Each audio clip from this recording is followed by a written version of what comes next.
गौरी पुत्र गणेश भगवान की जय। श्री लक्ष्मी नारायण भगवान की जय। श्री उमापति शंकर भगवान की जय। बृहस्पति देव की जय। प्रिय भक्तजनों, आज हम इस वीडियो में बृहस्पतिवार की व्रत कथा सुनेंगे। बृहस्पतिवार व्रत को करने से मन की इच्छाएं पूरी होती हैं और बृहस्पति महाराज प्रसन्न होते हैं तथा धन, पुत्र, विद्या और मनवांछित फलों की प्राप्ति होती है। परिवार को सुख शांति मिलती है। इसीलिए यह व्रत सर्वश्रेष्ठ और अति फलदायक सभी स्त्री और पुरुषों के लिए है। इस व्रत में केले का पूजन करना चाहिए। कथा और पूजन के समय तन, मन, क्रम, वचन से शुद्ध होकर जो इच्छा हो बृहस्पति देव की प्रार्थना करनी चाहिए और उनकी इच्छाओं को बृहस्पति देव अवश्य पूर्ण करते हैं, ऐसा मन में दृढ़ विश्वास रखना चाहिए। तो भक्तजनों, आइए अब सुनते हैं बृहस्पतिवार की व्रत कथा। तो आप सभी भक्तजन बड़ी ही श्रद्धा, ध्यान पूर्वक और प्रसन्न चित्त मन से इस कथा को सुनिए। तो सभी प्रेम से बोलिए श्री लक्ष्मी नारायण भगवान की जय। बृहस्पति देव की जय। सर्व देवी देवता की जय। भारतवर्ष में एक राजा राज्य करता था। वह बड़ा प्रतापी और दानी था। वह नित्य गरीबों और ब्राह्मणों की सहायता करता था, लेकिन यह बात उसकी रानी को अच्छी नहीं लगती थी। वह ना ही गरीबों को दान देती और ना ही भगवान का पूजन करती थी और राजा को भी दान देने से मना किया करती थी। एक दिन राजा शिकार खेलने वन को गए हुए थे तो रानी महल में अकेली थी। उसी समय बृहस्पति देव साधु वेश में राजा के महल में भिक्षा के लिए गए और भिक्षा मांगी। तब रानी ने भिक्षा देने से इनकार किया और कहा, हे साधु महाराज, मैं तो दान पुण्य से तंग आ गई हूँ। मेरा पति सारा धन लुटाता रहता है।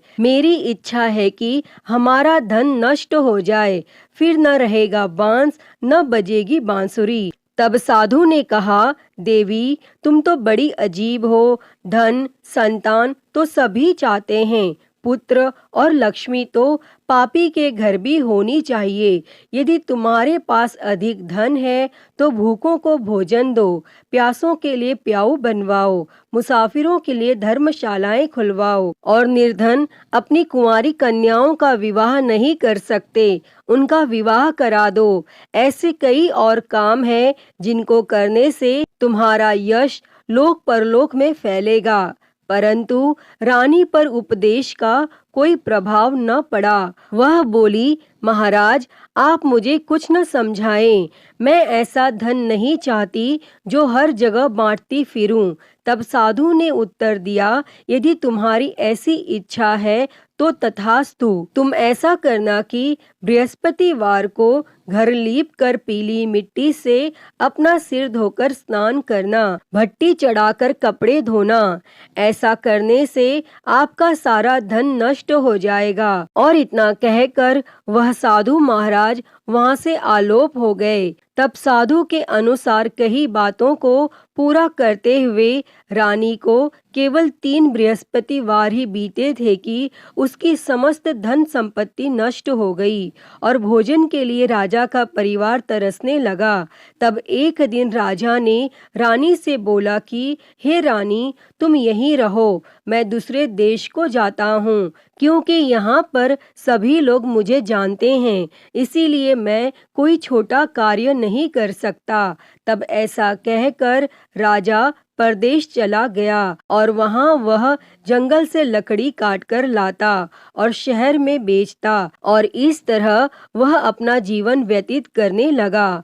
इधर राजा के परदेश जाते ही रानी और दासी दुखी रहने लगे। एक बार जब रानी और दासी को 7 दिन तक बिना भोजन के रहना पड़ा तो रानी ने अपनी दासी से कहा, हे दासी, पास ही के नगर में मेरी बहन रहती है, वह बड़ी धनवान है, तू उसके पास जा और कुछ ले आ ताकि थोड़ी बहुत गुजर बसर हो जाए। तब दासी रानी की बहन के पास गई और उस दिन गुरुवार था और रानी की बहन उस समय बृहस्पतिवार व्रत की कथा सुन रही थी।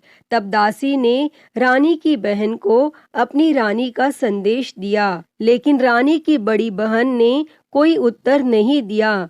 और जब दासी को रानी की बहन से कोई उत्तर नहीं मिला तो वह बहुत दुखी हुई और उसे क्रोध भी आया और दासी ने वापस आकर रानी को सारी बात बता दी। तब सुनकर रानी ने अपने भाग्य को कोसा और उधर रानी की बहन ने सोचा कि मेरी बहन की दासी आई थी, परंतु मैं उससे नहीं बोली और इससे वह बहुत दुखी हुई होगी। और वह कथा सुनकर और पूजन समाप्त करके अपनी बहन के घर आई और कहने लगी, मैं बृहस्पतिवार का व्रत कर रही थी, तुम्हारी दासी मेरे घर आई थी, परंतु जब तक कथा होती है तब तक न तो उठते हैं और न ही बोलते हैं, इसीलिए मैं नहीं बोली। कहो दासी क्यों गई थी? तब रानी बोली, बहन तुमसे क्या छिपाऊं, हमारे घर में खाने तक को अनाज नहीं था। और ऐसा कहते कहते रानी की आंखें भर आई। उसने दासी समेत पिछले 7 दिनों में भूखे रहने तक की बात अपनी बहन को विस्तार पूर्वक सुना दी। तब रानी की बहन बोली, देखो बहन, भगवान बृहस्पति देव सबकी मनोकामना को पूर्ण करते हैं। देखो शायद तुम्हारे घर में अनाज रखा हो। पहले तो रानी को विश्वास नहीं हुआ, पर बहन के आग्रह करने पर उसने अपनी दासी को अंदर भेजा तो उसे सचमुच अनाज से भरा एक घड़ा मिल गया और यह देखकर दासी को बड़ी हैरानी हुई। तब दासी रानी से कहने लगी, हे रानी, जब हमको भोजन नहीं मिलता तो हम व्रत ही तो करते हैं, इसीलिए क्यों न इनसे व्रत और कथा की विधि पूछ ली जाए ताकि हम भी व्रत कर सकें। और तब रानी ने अपनी बहन से बृहस्पतिवार व्रत के बारे में पूछा। तब उसकी बहन ने बताया, बृहस्पतिवार के व्रत में चने की दाल और मुनक्का से विष्णु भगवान का केले की जड़ में पूजन करें तथा दीपक जलाएं, व्रत कथा सुनें और पीला भोजन ही करें, इससे बृहस्पति देव प्रसन्न होते हैं। व्रत और पूजन विधि बताकर रानी की बहन अपने घर को लौट गई और 7 दिन के बाद जब गुरुवार आया तो रानी और दासी ने व्रत रखा। गुड़साल में जाकर चना और गुड़ लेकर आई, फिर उससे केले की जड़ तथा विष्णु भगवान का पूजन किया। और अब पीला भोजन कहाँ से आए, इस बात को लेकर दोनों बहुत दुखी थी। चूंकि उन्होंने व्रत रखा था, इसीलिए बृहस्पति देव उनसे प्रसन्न थे। इसीलिए वे एक साधारण व्यक्ति का रूप धारण कर 2 थालों में सुंदर पीला भोजन दासी को दे गए। और तब भोजन पाकर दासी प्रसन्न हुई और फिर रानी के साथ मिलकर भोजन ग्रहण किया और उसके बाद वे सभी गुरुवार को व्रत और पूजन करने लगी। बृहस्पति भगवान की कृपा से उनके पास फिर से धन संपत्ति आ गई, परंतु रानी फिर से पहले की तरह आलस्य करने लगी। तब दासी बोली, देखो रानी, तुम पहले भी इस प्रकार आलस्य करती थी, तुम्हें धन रखने में कष्ट होता था और इस कारण सब धन नष्ट हो गया। और अब जब भगवान बृहस्पति की कृपा से धन मिला है तो तुम्हें फिर से आलस्य होता है। और रानी को समझाते हुए दासी कहती है कि बड़ी मुसीबतों के बाद हमने यह धन पाया है, इसीलिए हमें दान पुण्य करना चाहिए, भूखे मनुष्यों को भोजन कराना चाहिए और धन को शुभ कार्यों में खर्च करना चाहिए, जिससे तुम्हारे कुल का यश बढ़ेगा, स्वर्ग की प्राप्ति होगी और पितर प्रसन्न होंगे। और तब दासी की बात मानकर रानी अपना धन शुभ कार्यों में खर्च करने लगी, जिससे पूरे नगर में उसका यश फैलने लगा। और बृहस्पतिवार व्रत कथा के बाद श्रद्धा के साथ आरती की जानी चाहिए। इसके बाद प्रसाद बांटकर उसे ग्रहण करना चाहिए। और यहाँ एक दिन राजा दुखी होकर जंगल में एक पेड़ के नीचे आसन जमाकर बैठ गया। वह अपनी दशा को याद करके व्याकुल होने लगा और बृहस्पतिवार का दिन था। एकाएक उसने देखा कि निर्जन वन में एक साधु प्रकट हुए और वह साधु वेश में स्वयं बृहस्पति देवता थे। लकड़हारे के सामने आकर बोले, हे लकड़हारे, इस सुनसान जंगल में तू चिंता मग्न क्यों बैठा है? तब लकड़हारे ने दोनों हाथ जोड़कर प्रणाम किया और उत्तर दिया, हे महात्मा जी, आप सब कुछ जानते हैं, मैं क्या कहूँ? यह कहकर रोने लगा और साधु को अपनी आत्मकथा सुनाई। तब महात्मा जी ने कहा, तुम्हारी स्त्री ने बृहस्पतिवार के दिन बृहस्पति भगवान का निरादर किया है, जिसके कारण रुष्ट होकर उन्होंने तुम्हारी यह दशा कर दी। अब तुम चिंता को दूर करके मेरे कहने पर चलो तो तुम्हारे सब कष्ट दूर हो जाएंगे और भगवान पहले से भी अधिक संपत्ति देंगे। तुम बृहस्पति के दिन कथा किया करो। 2 पैसे के चने मुनक्का लाकर उसका प्रसाद बनाओ और शुद्ध जल से लोटे में शक्कर मिलाकर अमृत तैयार करो। कथा के पश्चात अपने सारे परिवार और सुनने वाले प्रेमियों में अमृत व प्रसाद बांटकर आप भी ग्रहण करो। ऐसा करने से भगवान तुम्हारी सब मनोकामनाएं पूरी करेंगे। तब साधु के ऐसे वचन सुनकर लकड़हारा बोला, हे प्रभु, मुझे लकड़ी बेचकर इतना पैसा नहीं मिलता जिससे भोजन के उपरांत कुछ बचा सकूं। मैंने रात्रि में अपनी स्त्री को व्याकुल देखा है। मेरे पास कुछ भी नहीं जिससे मैं उसकी खबर मंगा सकूं। तब साधु ने कहा, हे लकड़हारे, तुम किसी बात की चिंता मत करो। बृहस्पति के दिन तुम रोजाना की तरह लकड़ियां लेकर शहर को जाओ। तुमको रोज से दुगना धन प्राप्त होगा, जिससे तुम भली भांति भोजन कर लोगे तथा बृहस्पति देव की पूजा का सामान भी आ जाएगा। और इतना कहकर साधु अंतर ध्यान हो गए और धीरे धीरे समय व्यतीत होने पर फिर वही बृहस्पतिवार का दिन आया और लकड़हारा जंगल से लकड़ी काटकर किसी शहर में बेचने गया। उसे उस दिन और दिन से अधिक पैसा मिला। तब राजा ने चना गुड़ आदि लाकर गुरुवार का व्रत किया और उस दिन से उसके सभी क्लेश दूर हो गए। परंतु जब दोबारा गुरुवार का दिन आया तो बृहस्पतिवार का व्रत करना वह भूल गया। इस कारण बृहस्पति भगवान नाराज हो गए और उस दिन उस नगर के राजा ने विशाल यज्ञ का आयोजन किया तथा शहर में यह घोषणा करा दी कि कोई भी मनुष्य अपने घर में भोजन न बनावे और न आग जलावे। समस्त जनता मेरे यहाँ भोजन करने आवे और इस आज्ञा को जो न मानेगा उसे फांसी की सजा दी जाएगी। और इस तरह की घोषणा संपूर्ण नगर में करवा दी गई। तब राजा की आज्ञा अनुसार शहर के सभी लोग भोजन करने गए, लेकिन लकड़हारा कुछ देर से पहुंचा, इसीलिए राजा उसको अपने साथ घर लिवा ले गए और ले जाकर भोजन करा रहे थे तो रानी की दृष्टि उस खूंटी पर पड़ी जिस पर उसका हार लटका हुआ था। वह वहां पर दिखाई नहीं दिया। तब रानी ने निश्चय किया कि मेरा हार इस मनुष्य ने चुरा लिया है और उसी समय सिपाहियों को बुलाकर उसको कारागार में डलवा दिया। और जब लकड़हारा कारागार में पड़ गया और वह बहुत दुखी होकर विचार करने लगा कि न जाने कौन से पूर्व जन्म के कर्म से मुझे यह दुख प्राप्त हुआ है, और वह उसी साधु को याद करने लगा जो कि जंगल में मिले थे। तब उसी समय तत्काल बृहस्पति देव साधु के रूप में प्रकट हुए और उसकी दशा को देखकर कहने लगे, अरे मूर्ख, तूने बृहस्पति देव की कथा नहीं करी, इस कारण तुझे दुख प्राप्त हुआ है। अब चिंता मत कर, बृहस्पतिवार के दिन कारागार के दरवाजे पर 4 पैसे पड़े मिलेंगे, उनसे तू बृहस्पति देव की पूजा करना और तेरे सभी कष्ट दूर हो जाएंगे। तब बृहस्पतिवार के दिन उसे 4 पैसे मिले। लकड़हारे ने कथा कही और उसी रात्रि को बृहस्पति देव ने उस नगर के राजा को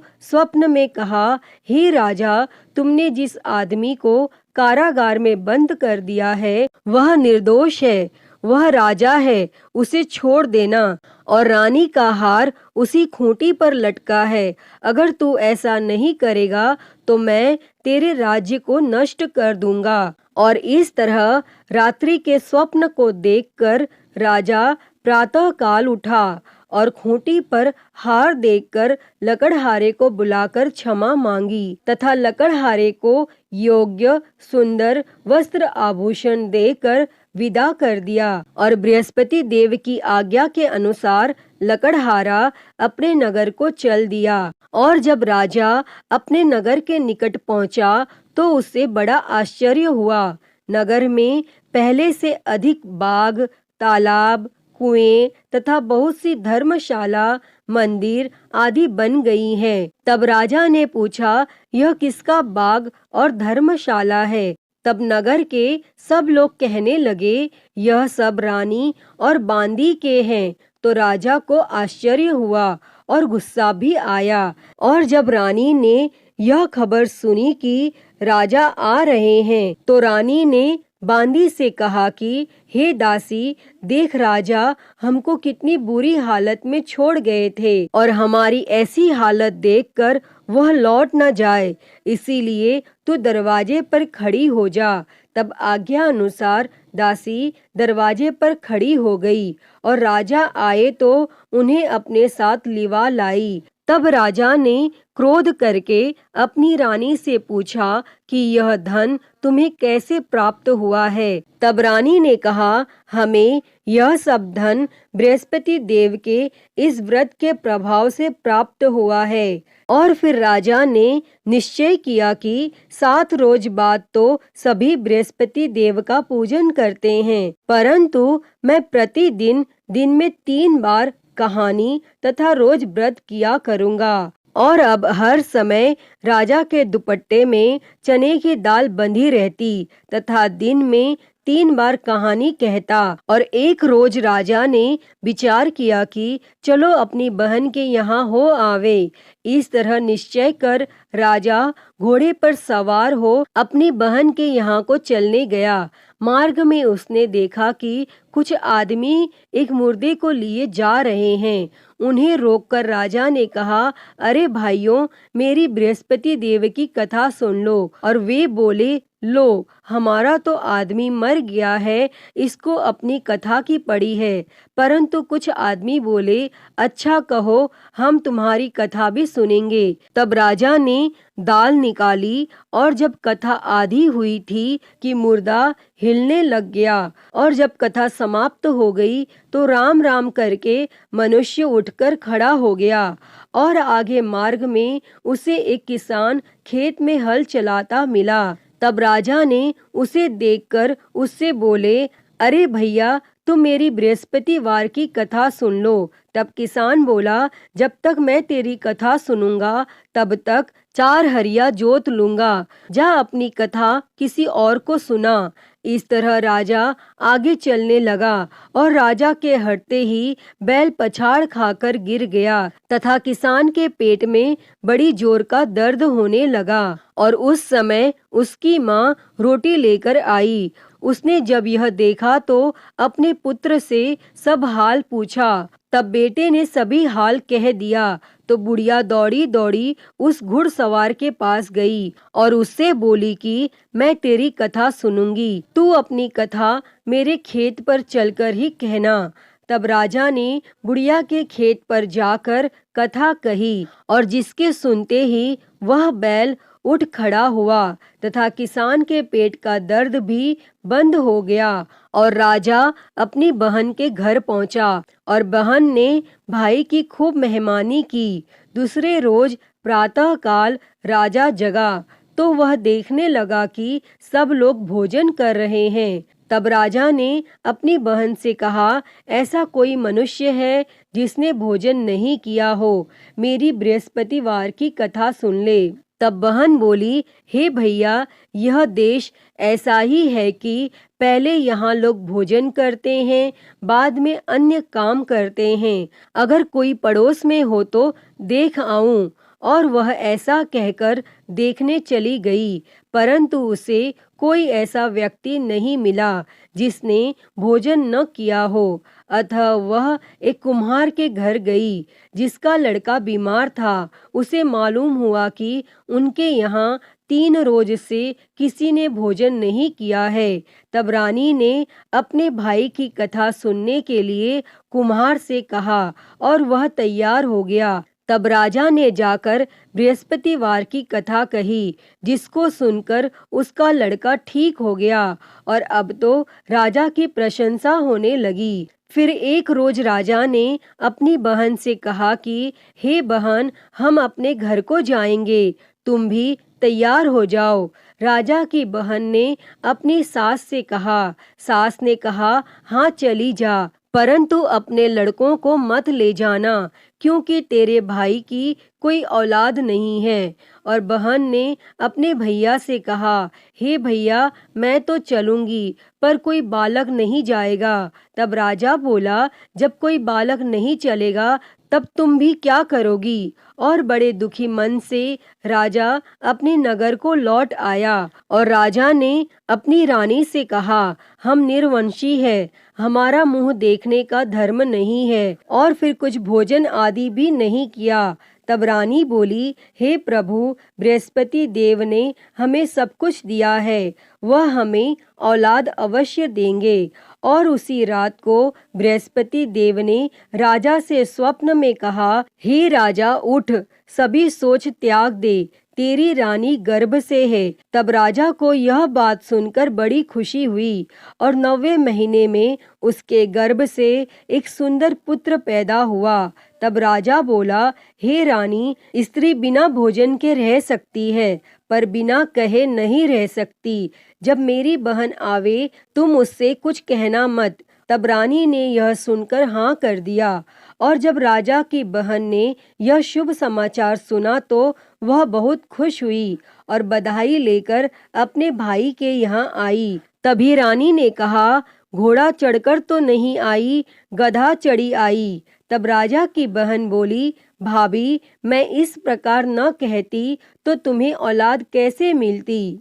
प्रिय भक्तजनों, बृहस्पति देव ऐसे ही हैं, जैसी जिसके मन में कामनाएं हैं सभी को पूर्ण करते हैं।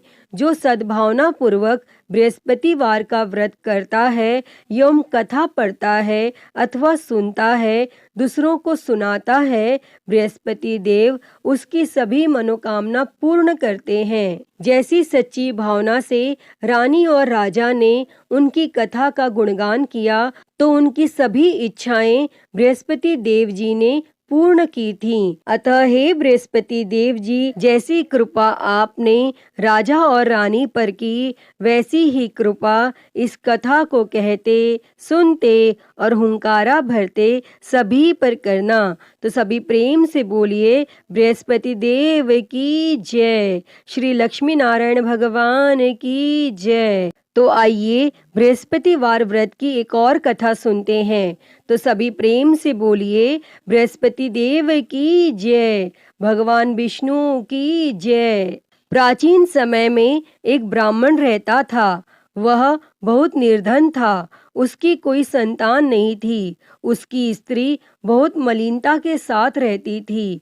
वह स्नान न करती, किसी देवता का पूजन न करती। इससे ब्राह्मण देवता बड़े दुखी थे। बेचारे बहुत कुछ कहते थे, किंतु उसका कुछ परिणाम न निकला। तब भगवान की कृपा से ब्राह्मण की स्त्री को कन्या रूपी रत्न पैदा हुआ। कन्या बड़ी होने पर प्रातः स्नान करके विष्णु भगवान का जाप व बृहस्पतिवार का व्रत करने लगी और अपने पूजन पाठ को समाप्त करके विद्यालय जाती तो अपनी मुट्ठी में जौ भर के ले जाती और पाठशाला के मार्ग में डालती जाती। तब ये जौ स्वर्ण के हो जाते और लौटते समय वह उनको बीन कर घर ले आती थी। और एक दिन वह बालिका सूप में उस सोने के जौ को फटक कर साफ कर रही थी। तब उसके पिता ने देख लिया और कहा, हे बेटी, सोने के जौ के लिए सोने का सूप होना चाहिए। तब दूसरे दिन बृहस्पतिवार था और इस कन्या ने व्रत रखा और बृहस्पति देव से प्रार्थना करके कहा, मैंने आपकी पूजा सच्चे मन से की हो तो मेरे लिए सोने का सूप दे दो। तब बृहस्पति देव ने उसकी प्रार्थना स्वीकार कर ली। तब रोजाना की तरह वह कन्या जौ फैलाती हुई जाने लगी और जब लौटकर जौ बीन रही थी तो बृहस्पति देव की कृपा से सोने का सूप मिला और उसे वह घर ले आई और उसमें जौ साफ करने लगी।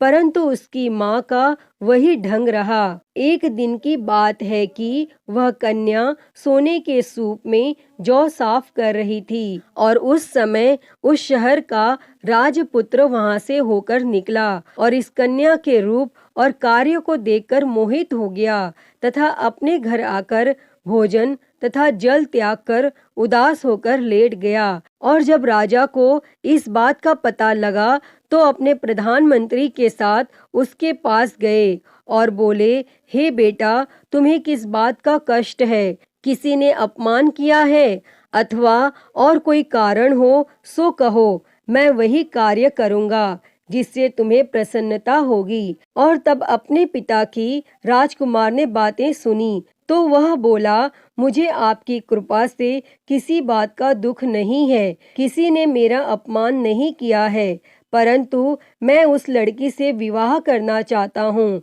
जो सोने के सूप में जौ साफ कर रही थी। और यह सुनकर राजा आश्चर्य में पड़ा और बोला, हे बेटा, इस तरह की कन्या का पता तुम ही लगाओ, मैं उसके साथ तेरा विवाह अवश्य ही करवा दूंगा।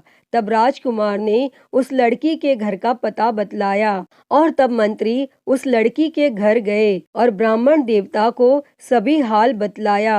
तब ब्राह्मण देवता राजकुमार के साथ अपनी कन्या का विवाह करने के लिए तैयार हो गए तथा विधि विधान के अनुसार ब्राह्मण की कन्या का विवाह राजकुमार के साथ हो गया।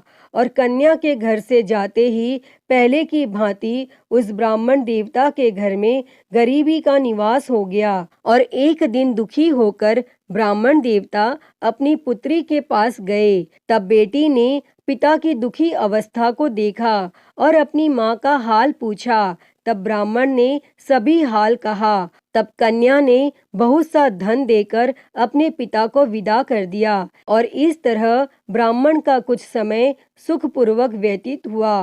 परंतु कुछ दिन बाद फिर वही हाल हो गया। ब्राह्मण फिर अपनी कन्या के यहाँ गया और सारा हाल कहा तो लड़की बोली, हे पिताजी, आप माताजी को यहाँ लिवा लाओ, मैं उसे विधि बता दूंगी जिससे गरीबी दूर हो जाएगी। तब वह ब्राह्मण देवता अपनी स्त्री को साथ लेकर पहुँचे तो वह कन्या अपनी माँ को समझाने लगी, हे माँ, तुम प्रातः काल प्रथम स्नान आदि करके विष्णु भगवान का पूजन करो तो सब दरिद्रता दूर हो जाएगी। परंतु उसकी माँ ने एक भी बात नहीं मानी और प्रातः काल उठकर अपनी पुत्री के बच्चों की जूठन को खा लिया। इससे उसकी पुत्री को भी बहुत गुस्सा आया और एक रात को कोठरी से सभी सामान निकाल दिया और अपनी माँ को उसमें बंद कर दिया और प्रातः काल उसे निकाला तथा स्नान आदि करा के पाठ करवाया तो उसकी माँ की बुद्धि ठीक हो गई और फिर वह प्रत्येक बृहस्पतिवार को व्रत रखने लगी। इस व्रत के प्रभाव से उसके माँ बाप बहुत ही धनवान और पुत्रवान हो गए और बृहस्पति जी के प्रभाव से इस लोक के सुख भोग कर स्वर्ग को प्राप्त हुए। अतः हे बृहस्पति देव जी, जैसी कृपा आपने ब्राह्मण पुत्री पर की, वैसी ही कृपा इस कथा को कहते, सुनते और हुंकारा भरते सभी पर करना। सभी के जीवन से दरिद्रता दूर कर सभी के जीवन में धन संपत्ति और सुख समृद्धि देना। तो सभी प्रेम से बोलिए बृहस्पति देव की जय, श्री लक्ष्मी नारायण भगवान की जय। प्रिय भक्तजनों, तो मैं उम्मीद करती हूँ कि आपको आज की ये कथा पसंद आई होगी और अगर वीडियो अच्छी लगी हो तो इसे लाइक करें, ज़्यादा से ज़्यादा शेयर करें और कमेंट बॉक्स में बृहस्पति देव जी की जय लिखना ना भूलें और हरिहर भक्ति चैनल को सब्सक्राइब कर नोटिफिकेशन बेल को ज़रूर ऑन कर लें। हर हर महादेव। धन्यवाद।